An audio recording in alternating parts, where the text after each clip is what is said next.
Gentle parenting? Let's talk about that. Usong-uso eh.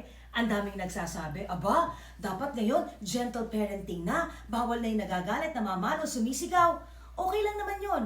Pero pag hindi mo naiintindihan at hindi tama ang pamamalakad mo ng gentle parenting, lalong dadami ang batang bastos at sumasagot ng pabalang.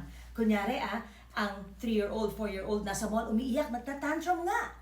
Abay, nanay pang natatakot at sasabihin, anak, why are you crying? Sige, i-express mo yung feelings mo. Why do you feel bad? O anak, I will buy you a prize if you stop crying.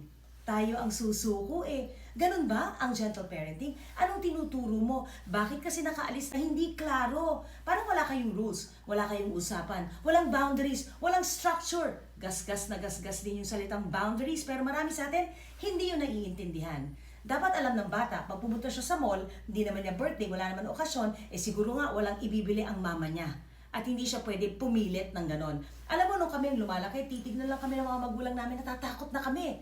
Kasi klaro ang rules eh. Sasama lang ako sa mama ko, hindi ako pwede magturo. Dahil yun ang usapan. Ano ang mangyayari sa mga anak natin kung hindi natin sila ihanda? Okay lang para sa akin yung may konting takot. Abay, dapat yun. At dapat accountable ka sa mga ginagawa mo. Dapat responsable ka. May structure ba na tinatawag? Nag-uupisina na, matanda na eh. Iiyak na lang pag pinagalitan ng boss, pag may problema, pag merong hindi kasunduan sa supervisor o kung kanino man, trauma na ba agad yon? Hindi pwede yung ganon. Remember, fear is okay.